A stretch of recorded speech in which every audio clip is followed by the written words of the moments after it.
Welcome to the DisNEAT podcast, your source for contemplative conversation on all things Disneyland, Walt Disney World, and everything else Disney.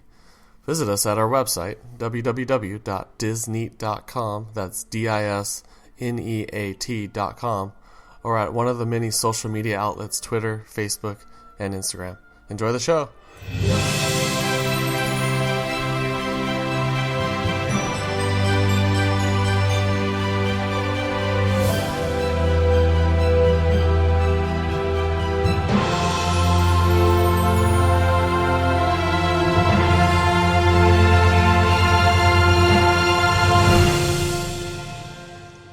This is episode 2 of the DisNEAT podcast. I'm your host, Brent, coming from the dark side, and this is my esteemed Padawan, Jen. Excited I am to be here. Nice. Well, why don't you jump right into the news, Jennifer? Let's get down to business. Our first piece of news for the day is new Magic Band colors and patterns and bandits are coming to Disney World. So first up is the purple Magic Band is finally available for sale in all locations selling Magic Bands. It's still not available to select as your free Magic Band online though before your trip. Other new designs include Princess Tiana, a red and white Mickey Christmas sweater print, and Orange Bird. I like that Christmas sweater print. Yeah, it looks really cool. It's cute. Mm-hmm. And as for the Magic Bandits, there will be holiday-themed ones for Mickey, Minnie, and Pluto, as well as Beauty and the Beast Magic Bandits, and finally some attractions ones. So it looks like we'll have Mad Hatter in a teacup, Brer Rabbit in one of the Splash Mountain logs, one of the hitchhiking ghosts riding in a Doom buggy, and Dopey in one of the mine train cars. Cool. I really love the Brer Rabbit one. Which one's your favorite? Probably the hitchhiking ghost. I think that's clever. That one's definitely with clever. The thumb out and everything. I thought you would have picked the Dopey one. Oh, that's cute, but yeah. I picked what I picked. Alrighty, on to the next news segment. Disney World and Disneyland are increasing security. This has already happened, actually. I believe, was it yesterday? Or 2 days ago? Or 2 days ago, yeah. Anyway, they increased security at their parks, basically Disneyland, Walt Disney World, both of them. And the biggest changes are outside the parks, guests will have to walk through scanners, which are similar to airport security. And then wands will be used at the scanner checkpoints. And then more uniformed and armed police, along with K-9 teams. Yeah, but as of right now, the metal detector checks are by random selection, right? It's not everybody has to go through it. Yeah. But be prepared for more security entering the parks. Exactly. How do you feel about this, Jen? You know, I'm fine with it. I mean, it's a good thing to do, although I'm not necessarily... I don't completely buy like why it needed to happen now versus... probably should have been there 5-10 years ago. Since 9/11, probably. Right, but I think there was a news story earlier this week about a guy with a loaded gun outside of one of the Disney World parks, right? Yeah, He got arrested, and he actually tried to run from Disney World security. He pulled out a gun, and he surrendered. So yeah, I'm sure, though, with all the effort it takes to coordinate finding the metal detectors and implementing them and all that this was planned out well in advance. Definitely. And it's just, this is when it was implemented, and it seems like it comes directly out of the recent incidents. But it's probably a good thing for the parks. True. I just hope those lines don't get crazy. Yeah.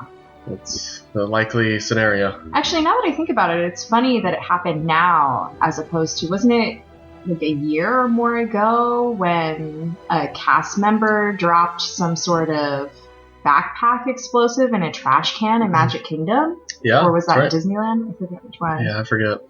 But that happened a while ago, and Disney didn't really respond to that at all. Yeah. Do you think this will help? Because it's just still random checks.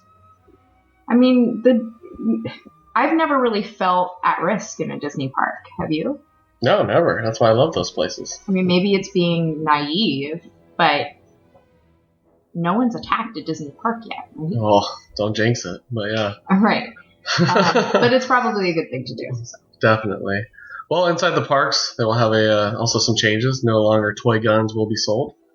Surprising move to me is they're not selling Star Wars blasters either. So they resemble guns. Yeah, they didn't let people take them to the movie at Downtown Disney either, in Disneyland. They said, feel free to come dressed in costume, but you can't bring any Han Solo blasters? You couldn't bring a blaster in. No. Interesting. Well, lightsabers were fine. That's crap. But and then the second one, no mask for guests 14 and over. I'm a little confused here because I thought adults weren't allowed to wear costumes anyway, and I believe Disney considers anyone like 11 and older an adult. So right. Yeah, they've had the costume rule for a long time. However, it's rarely enforced. True. I mean, I understand when we see them and it's Halloween time and maybe they're coming for, a not so scary party or something like that too. Mm-hmm. But we were there just the other day and saw people dressed up like ravers, which you would think wouldn't be allowed by Disney rules, but they let them in. Yeah. Yeah, we see people dressed up that are too old all the time. So, yeah, who knows? The toy gun thing, I think, is interesting, though. I remember as a kid on one of my first family visits to Walt Disney World, my mom would never let my brother have like toy weapons. Same with my parents, yeah. And so he had his own allowance for the trip, and he could buy whatever. And he bought pretty much every gun and sword he could get his hands on. I bet. So I can't imagine having a Disney visit without that experience. It's just crazy because even the toy guns they sell are orange and green, so they're clearly not real guns. But that's true. I guess just due to the Paris attacks, the mass shootings in San Bernardino, this has to be kind of the next step in security. Yeah, I think some of the Pirates of the Caribbean ones were a little more realistic. At least they went through a phase where they offered some that seemed a little more real. But you're right, now. There go the Wild West ones with the Toy Story, Woody collection. Exactly. Oh well. Well, what's our next news story? The Jungle Navigation Company Skipper Canteen restaurant has finally opened in Magic Kingdom. First of all, that name is entirely too long. No one's ever going to call it that. Well, I think it's just the Skipper Canteen. Yeah. But that opened on December 16th. They are not taking reservations, so you have to go up to the podium there if you'd like to eat there. We'll let you know. Old school Disneyland style. Yeah, so we'll let you know when they start accepting reservations, but it looks like a pretty cool restaurant. They have a few different themed areas. So they have like a mess hall, they have a parlor. It looks incredible. It's really just themed like crazy well to Jungle Cruise. Yeah, like you said, mess hall, parlor previously frequented by, the Jungle Cruise company, and there's even like an Adventurers Club type meeting room, which is a shout out to the old Disney Springs type club back in Florida, I think, 20 years ago. Yeah. The one big bummer is they're not serving alcohol. I'm so disappointed in that. That stinks. It stinks because Be Our Guest has already broken that threshold. Yeah, so and they have the specialty drinks. So they have 2 specialty drinks that are supposed to be like a play on that, but they're non-alcoholic. I also heard they were horrible. So. Oh, dear. Yeah. And they're served in souvenir mule cups if you're interested in that sort of mug. Mm-hmm. What sort of beverages excite you, if any? A margarita. Well, any on the menu, should I say? Oh, okay. Sorry. Well, both of them sounded good to me. I'm disappointed to hear that they're not. What, are they too syrupy? This is the downside of a non-alcoholic beverage that's supposed to be acting like an alcoholic beverage. I've heard they're too syrupy. The Schweitzer slush, which is that frozen apple juice, passion fruit, topped with bursting green apple boba balls. First of all, I hate boba balls. So that just does not sound appetizing. The Punchline Punch sounds interesting, but I heard it was just fruit punch, and then you're paying $13.50 for that, which is basically an alcoholic beverage price. So yeah. On to the next. I do see here that the drinks are without the souvenir cup. $4.50 for the punch. You got to get the souvenir, that's reasonable. Right? I mean, come on, it's a cool souvenir cup. It is. It's cute with the logo. It's got the logo on there, a neat little kind of maybe jungle-ish handle, and jungle-ish handle. Well, maybe not, but it looks like a barrel. Trunk? It looks like a barrel type handle. So. Okay. Well, what about any appetizers? Anything look good there? You know, I haven't really thought about what I want to get when we go there. Okay, well, to me, the sustainable fish collar looks good. That sounds terrible. Yeah, I know you're not into fish, but I'm sure it'll be good. Let's move on I always like bread, so bread service sounds nice. They have a bread service? They do. Ooh, okay. I wonder if it'll be similar to Sanaa. It says allergy-friendly rolls. So what, are they gluten-free or something? Yeah. I wonder if it'll be similar to Sanaa in Disney's Animal Kingdom Lodge. They do have something infused with honey. Oh, that sounds nice. With honey? Mm-hmm. Okay. Interesting. Let's move on to the entrees. To me, I'm excited for the rice noodle bowl, which looks like pho, which I'm excited for. A standard Vietnamese dish. Basically, the description is pho broth with your choice of chicken, duck, or tofu with jalapenos and fresh herbs. This looks good. The only thing that stings is $22 for basically soup, which is very expensive. But that's aggressive. What do you think of the entrees at Skipper Canteen? Yeah, I was thinking about, they have mac and cheese. Yeah, that looks good. Okay, that's probably what I'll end up getting. But the steak salad sounds nice too. You know, to be honest, this isn't really my kind of food. It's not, yeah. It's very out there. Not flavors. I don't like curry. Just not your... It's very kind of risky in a way for Disney World. It is. It's not your typical burgers, fries, pizza. Especially for in a park. Yeah. That's personally why I love it. It's very unique. Yeah. Something you wouldn't expect to find, especially at the Magic Kingdom.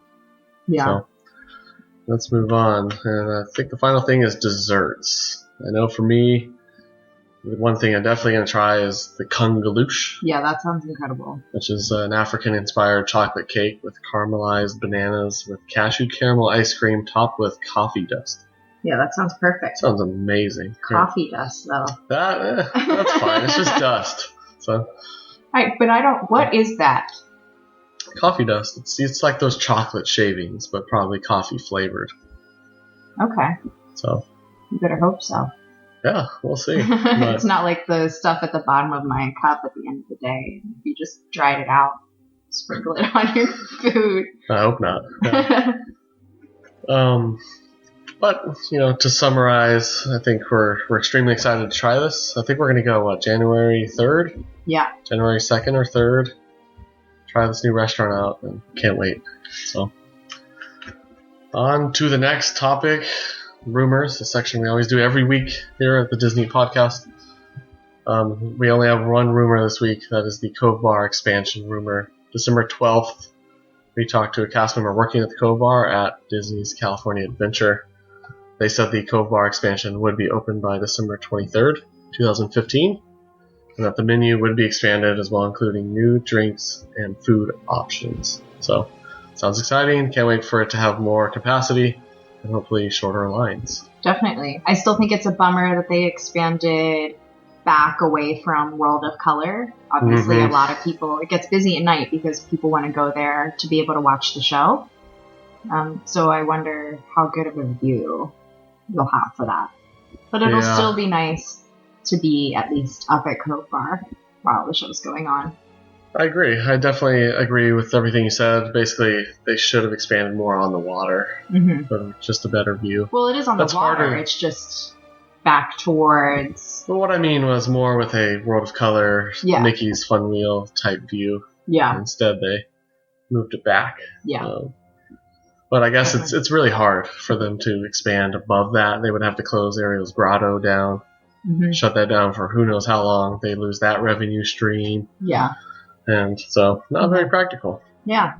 So the one thing I'm wondering is, will Mickey's Fun Wheel finally make it onto the menu? Yeah. It's been a secret menu, but... Yeah, but everybody knows about it. Exactly. I mean, whenever you're there, you see those things being pumped out. Every other drink they make is a Mickey's Fun Wheel. Exactly. So they might as well put it on the menu now. Yeah, and also curious to see if the Neverland Teeny make it on there, or...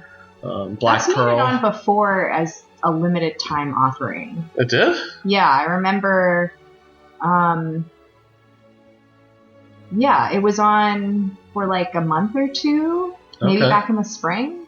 That could be right. Yeah. But anyway, I wonder if all those make it on there. And like I said, I hope they add even more drinks. So even more drinks on the menu and maybe more secret drinks. And guac. And yeah, chips and guac for food wouldn't be a If bad Cove Bar idea. had guac, that would be amazing. They don't have guac already? They don't. What do Okay. they serve that on? What about the quesadilla rolls? No, it's that avocado crema. Ah, okay. It's like a avocado syrupy liquidy thing. Mm-hmm. Well, speaking of Cove Bar, it's time for Jen's Cheers. Woohoo! Because on December 12th, when we were at Cove Bar, there were a couple of guys sitting a little further down from us at the bar who brought one of those Beats pill speakers, and they were playing their own music. So I thought it was kind of creative. If you're not into that boardwalk style tunes, bring your own to listen to. However, they were playing some inappropriate music, including Sublime's Caress Me Down, which definitely does not belong in a Disney theme park and probably not in a restaurant. So while I appreciate their effort to make their experience better, I think it was a little inconsiderate of the other guests. After all, I go to Cove Bar to have the whole Cove Bar experience, including the music. I'm not there to listen to whatever is on their hit list. I agree. I think the boardwalk music at Paradise Pier is fantastic. Mm-hmm.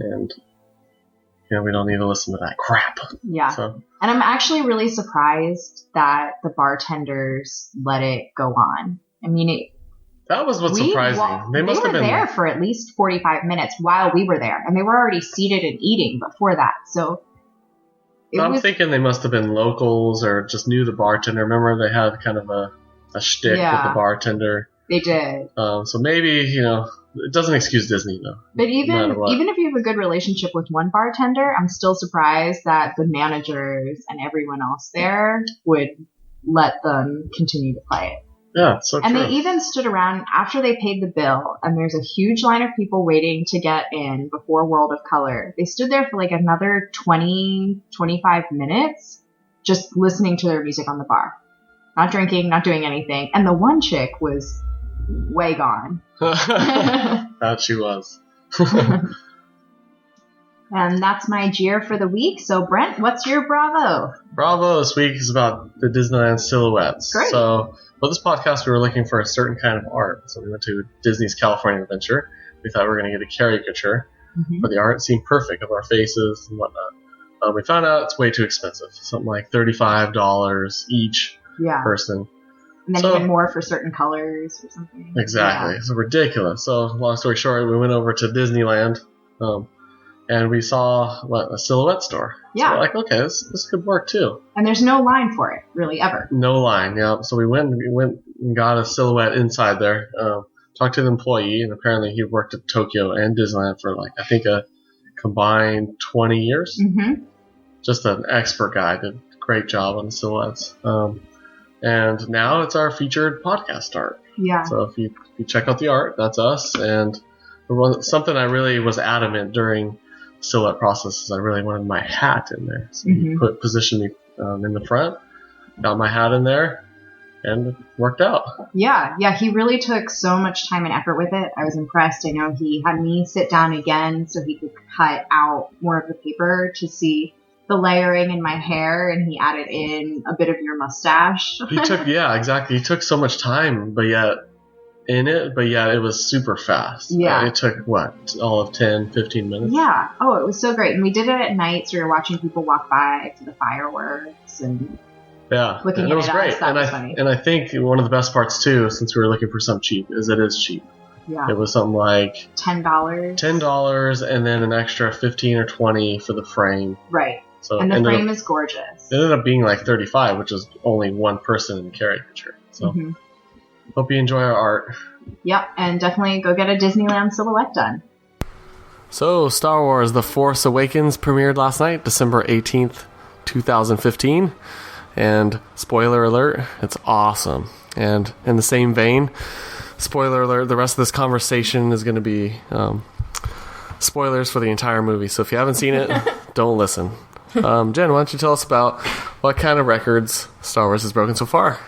Well, Star Wars The Force Awakens is a hit, no surprise there. On its first day, Thursday, it made $57 million, and combined with Friday, an estimated $120.5 million, which absolutely crushes the previous single day or opening day record of $91 million from Harry Potter and the Deathly Hallows Part 2. It's also expected to make upwards of $250 million in its opening weekend, which would demolish the Jurassic World record from earlier this summer of $208 million. Great. And for all of us, real quick, take a poll. Star Wars or Jurassic World? Pick. I picked Star Wars. Star Wars? You didn't introduce us. That's right. How horrible of me. Our guests are resident Star Wars expert Bobby Castillo and his hello, sir, and his girlfriend Lauren. Hi, guys. All right, let's jump right into it. So, what did we like from the movie? Well, to begin, I think one of the biggest things that I liked are the new environments and the worlds that we get to experience. The use of practical effects with the CGI. You can see from the first scene when Rey is on her planet, which I can't remember what it's called. Jakku, that's right, they say it like 5 times. Everyone pronounces it like slightly differently. Jakku. When you're on Jakku, you get to see all of kind of like the result of the battles that Luke Skywalker ended. You know, we see all these crashed Star Destroyers and X-Wings and stuff like that. And to go back to the practical effects, it looks like a lot of these were actually built. Yeah, like the Millennium Falcon when it's on ground, basically. I think when it's in air, it's mostly CGI, but on ground, everything looks fantastic. And I think, remember the I think it's the AT-AT, when it was kind of crashed over? Yeah. That may have been a practical effect, I'm not sure, but it looked incredible. Like a combination. Yeah, it was really awesome. Looked incredible. Jen, what did you like from the movie? I loved the incorporation of a more powerful, female star. I love that, the lead for the new trilogy will be a girl, Rey. I think that's incredible. Indeed. Okay. Let's go around and just say one thing we liked. I think that's going to go well. I liked, just the Kylo Ren villain. I think he was great. The way he was developed. I think they showed a vulnerability of him that really worked very well. And also, his lightsaber, awesome. I think there was a couple things I liked about Kylo Ren. And the first thing is his voice. His voice is really awesome. And comparing to other comic books and superhero movies, I think his voice makes Bane look very poorly. Oh, true, yeah. It's so much better than Bane's. I think the second thing I really liked is the integration with Ben. We learned that his name is Ben. Okay. Yep, Ben Solo, right? Ben Solo. Yep, that's awesome. And what did you think of his lightsaber? His lightsaber is probably my favorite thing about Kylo Ren. There was a lot of early criticisms talking about the tri-bladed lightsaber. Crossguard, right? Crossguard lightsaber that he wields. And he actually uses it to his advantage during the movie, which is really awesome. We see him kind of pin against a tree and stab him in the shoulder with it. Yeah. So it shows that it's actually not only does it look awesome, but it's really functional. Yeah. I'm going to put you on the spot here and ask you, Bobby, what's your favorite lightsaber in Star Wars? I think my favorite lightsaber has to be Darth Maul's. Darth Maul, the double lightsaber? Darth Maul introduces the double lightsaber. I think when we see Darth Maul's double lightsaber, it's the first time that we see that a lightsaber doesn't have to be, just a one-bladed weapon. It kind of opens the world to, anything is possible with the lightsaber, Yeah. We see, the double-sided one. Now we see one with, the crossguard. And in the TV show, we see, in the TV show Star Wars Rebels, we see the main character Ezra use a lightsaber with a gun. And it's really awesome. Which is great, yeah. What did you like from The Force Awakens, Lauren? I really liked just the chemistry between the old cast members with the new and how they blended so well. And, everyone fit together. And all the subtleties that you might have not noticed from the film, like when Han Solo talks about the trash compactor on the ship and, kind of honoring all those awesome scenes from the previous movies was really cool. Definitely. Yeah, I feel like you didn't have to watch the previous movies to totally understand what's going on in the movie. But if you did, it makes it that much more special. Bonus. And in those moments in the theater, everyone started clapping or cheering when we saw those little Easter eggs that we remember from the old ones. Yeah, I was actually sitting next to a Han Solo, so it was a fun experience. That's great. Yeah, it was awkward when he got stabbed. Next to that guy. That was. Yeah. But someone had to die, right? Unfortunately, yeah, And- that was a rough scene. And Indeed. died yet again, falling into a big hole. Oh yeah, let's talk about that. So we think there's a trope in Star Wars, which is, if there's a giant hole in a bridge, that kind of a large bridge that goes right over this hole, chances are someone's going to die over it. And those characters include Darth Maul, the Emperor Palpatine, Han Solo, Luke Skywalker's hand, Luke Skywalker, and he lived. Luke Skywalker himself surviving. Wouldn't it be funny if all those holes were connected to one? Yeah. That would be Don't worry now, and they're gonna come out with Star Wars Episode 10. We were here the whole time. That's what I think is gonna That would be happen. funny. But going back to the old cast, I thought that Han Solo and Harrison Ford as an actor, he did an amazing job. I thought Stellar. His role, not only was it he played a big role, but it was a critical role in the entire movie. Yeah, it was basically all around him. Yeah. Him and Rey, and And their connection was immediate. He even invites her to be like a co-captain of the Millennium Falcon. And they just met. Exactly. Yeah, I was so mad that she didn't say yes. Yeah, there's still a lot that we need to learn about Ren. Why was she left on Jakku? Yeah. Ren or Rey? Rey. I'm sorry, Okay. Rey. Okay. Rey. Why was she left on Jakku? And what's her last name? We don't have a last name yet, is it? I'm thinking it's Skywalker Could it be for some Skywalker? reason, but who would be the Skywalker's? Luke's her dad, right? Yeah. Is that Who's what we're the mom? thinking? Who would be the mom? Yeah, that's what Yeah. I meant. Yeah, which would be very interesting. But we were Hopefully not talking- Leia. So We were talking about not enough of that.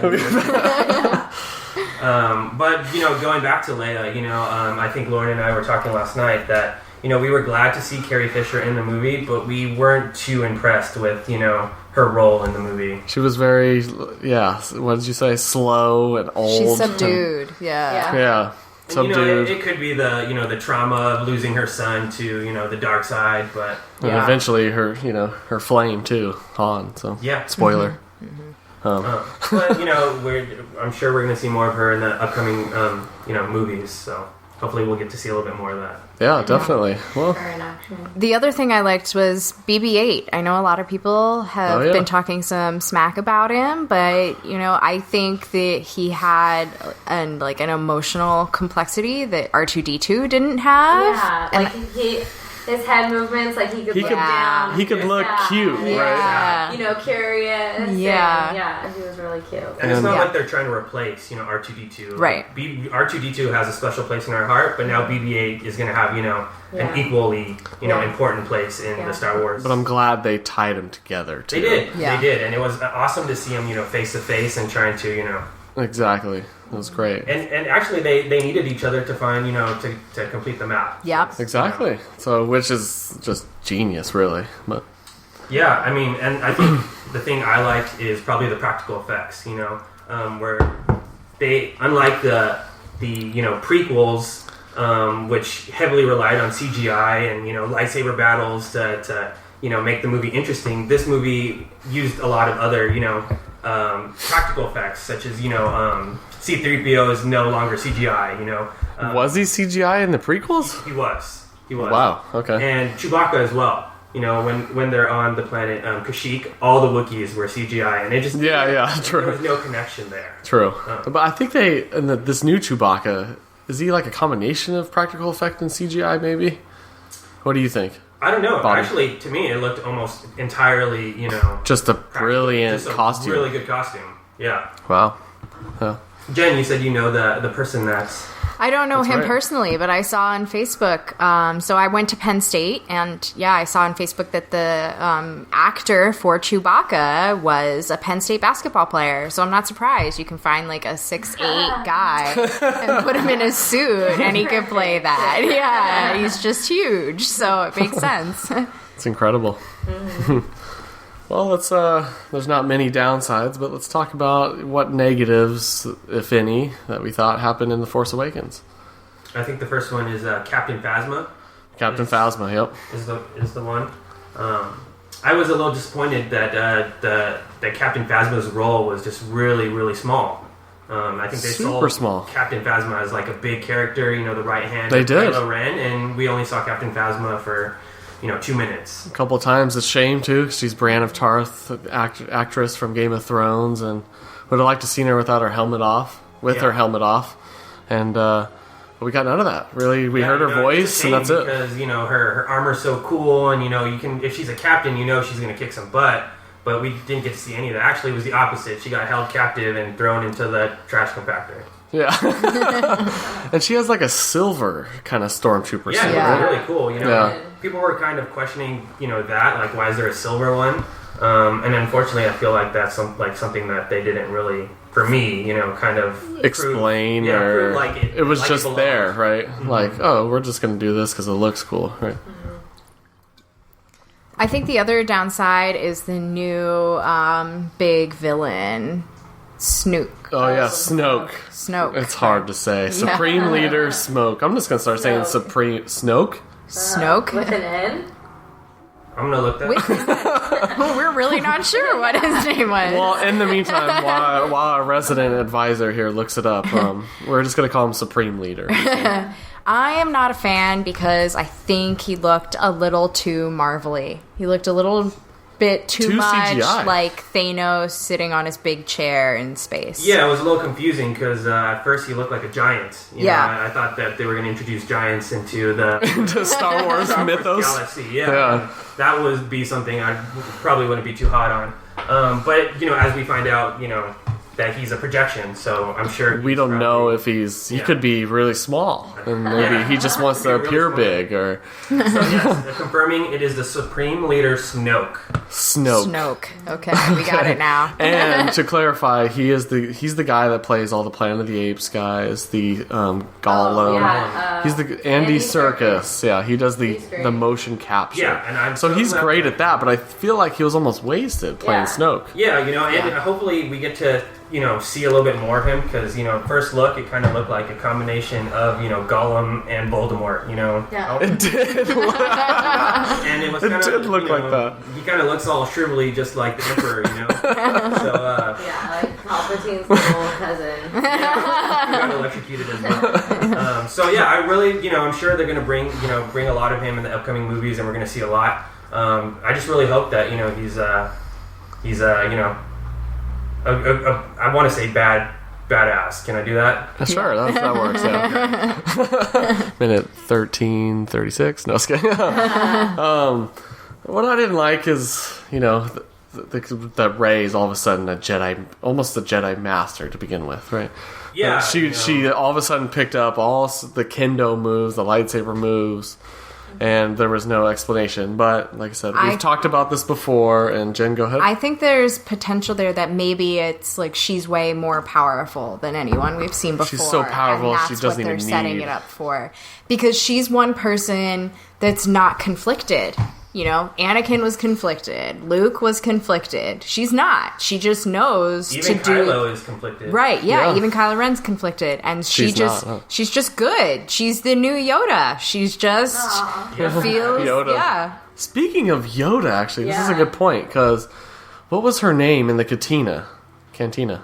Oh, Like, started with an M, but she almost... Mozzie. Mozzie. She almost seemed like, in a way, she would kind of be like the new Yoda. version of Yoda. Yeah, how did she come across Luke's, Luke's lightsaber, yeah. Or it's technically Anakin's lightsaber. Anakin's lightsaber. Yeah.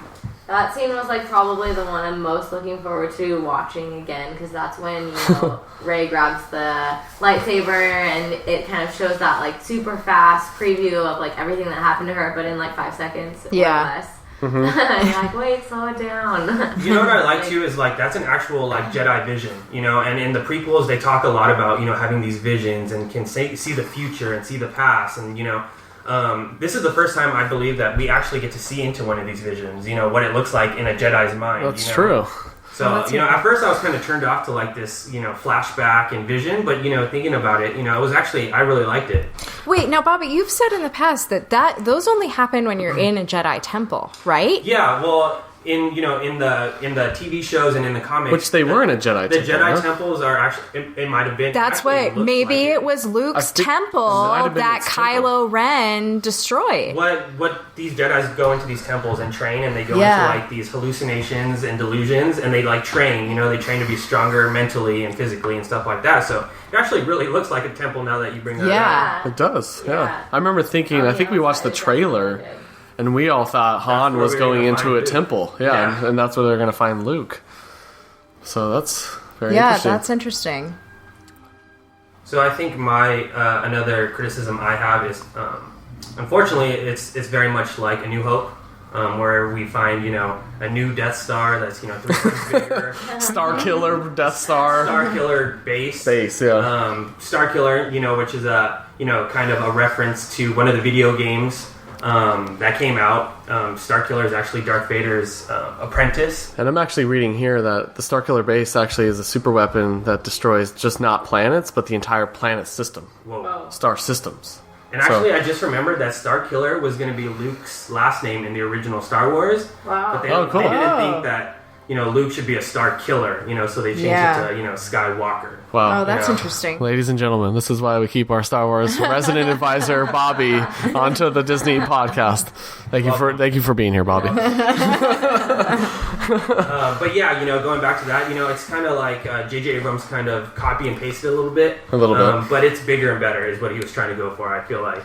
That's the thing. That's why you can't hate on it too much. It's he did a lot of copy and pasting, yet everything he did was so true to the original trilogy and then some. Yeah. And I feel like so strategic too. Like I bet everything that we might not even notice yet happened in this movie sets everything up for the others. Yeah, that's true. And they did have a lot of great openings for things we want to find out about. Yes. Like, what is the deal with Luke on that island by himself? Exactly. What happened to Ben that he became Kylo Ren and turned to the dark side? There's so much to learn. Yeah. I'm still pretty upset that, it looks like it probably took, a long time to make this planet, and it still only took 5 minutes to destroy it. That's just another Star Wars trope. So what do we think is going to happen in the next movie, Bobby? I feel like there's going to be a lot more lightsabers than in this movie. Yep. We see, 2 Jedi or Sith apprentices, beginning to be trained again. We're going to see a lot more Luke Skywalker, which I'm really excited about. I can't wait for that. I had so many chills when we saw him at the end looking like Obi-Wan Kenobi. He looked broken and emotional and just great.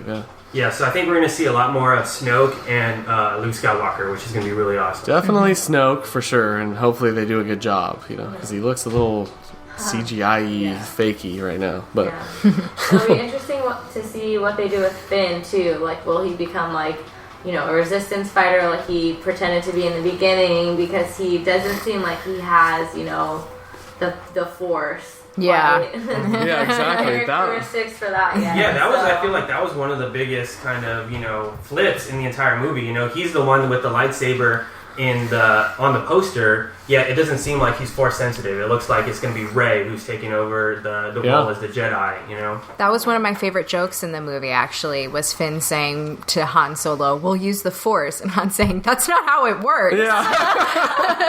That's not how it works. I feel like Finn is going to be taking the Han Solo, kind of smuggler persona on in the future. Kind of an outcasty hero. Yeah. Vigilante type.